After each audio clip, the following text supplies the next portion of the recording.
Amid fear of World War III, 90,000 troops will start military drills in the next few days over full-blown war with Russia. Well, that's the warning coming from a senior NATO commander.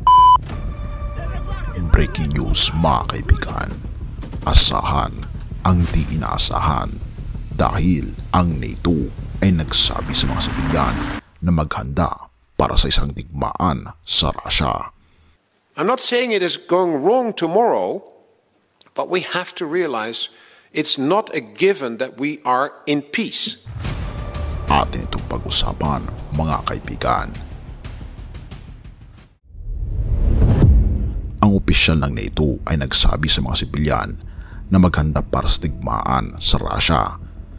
Ito'y ayon din sa ulat ng KyievPost.com. Sinabi ng chairman ng committee ng militar ng NATO na ang puwersa ay nagpapaghanda para sa isang posibleng digmaan sa Russia at binala ng mga sibilyan na maging handa habang ang pinakamalaking pagsasanay ng NATO mula nang matapos ang Cold War ay nakatakdang gawin. Sinabi ni Dutch Admiral Rob Bauer, chairman ng committee ng militar ng NATO, na dapat maging handa ang mga sibilyan para sa isang posibleng digmaan sa pagitan ng puwersa at ng Russia, habang ang NATO ay nagpaplano na isagawa ang pinakamalaking pagsasanay nito mula nang matapos ang Cold War upang simulan ang isang buong labanan laban sa Russia. Sinabi niya na tulad ng paghahanda ng militar para sa posibleng labanang iyon, dapat ding maging handa ang mga sibilyan dahil ang digmaan ay hindi limitado sa mga aksyong nangunguna. Upang maging lubos na epektibo sa hinaharap, kailangan nating isagawa ang isang transformation sa pagkipagdigma ng NATO. Para dito ang kooperasyon sa pagitan ng publiko at pribadong sektor ay magiging susi. Ika pa ni Bauer sa isang pulong sa pagitan ng mga lider ng militar sa Brussels. Hiniling niya ang lahat na asahan ang di inaasahan dahil maaring mangyari ang mga bagay sa anumang oras. Kailangan natin ang kooperasyon ng mga sektor ng pampubliko at pribadong sektor upang baguhin ang kanilang pag-isip mula sa isang panahon kung saan lahat ay pinaplano, inaasahan at kontrolado na nakatuon sa kausayan, tungo sa isang panahon kung saan maaring mangyari ang anumang mga bagay sa anumang oras. Isang panahon kung saan dapat nating asahan ang di inaasahan, ika pa niya.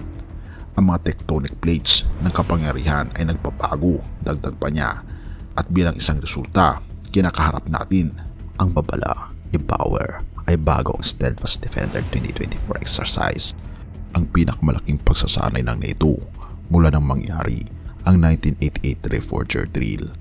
Ang pagsasanay na nakatakdang tumakbo hanggang dulo ng Mayo ay binubuo ng isang serye na mas maliit na mga individual sa pagsasanay na kung saan ay lalakbay mula Hilagang Amerika patungo sa silangang bahagi ng NATO malapit sa Russian border.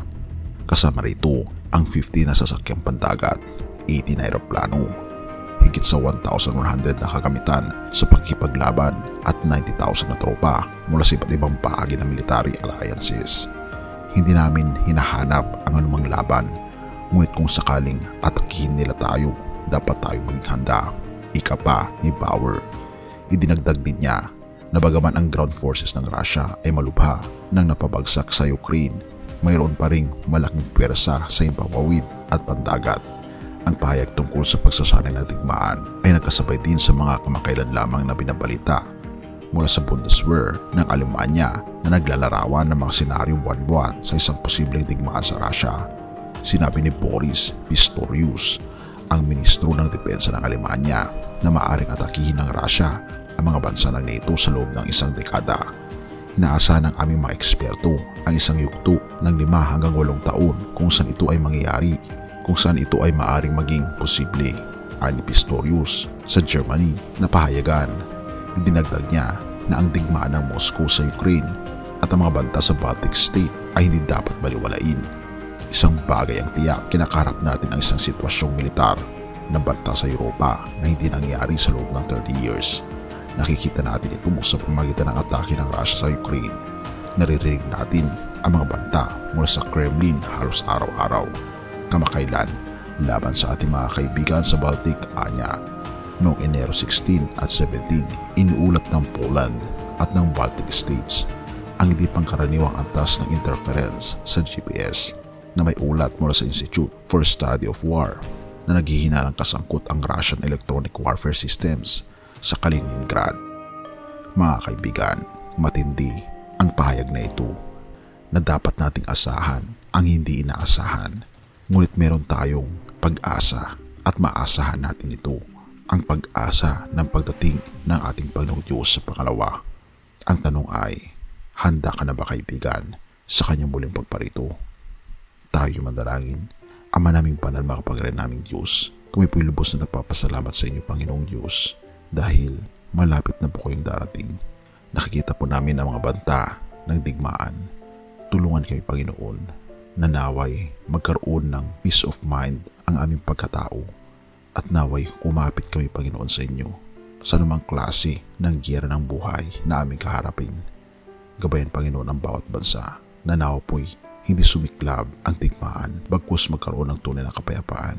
Salamat, Panginoon, sa inyo pong pagmamahal sa amin at patuloy kami pong gabayan. Patawarin po kami sa lahat ng aming pong pagkasala at salamat, Panginoon, sa pagdinig ng aming mga panalangin sa pangalan ng aming Panginoon Jesus.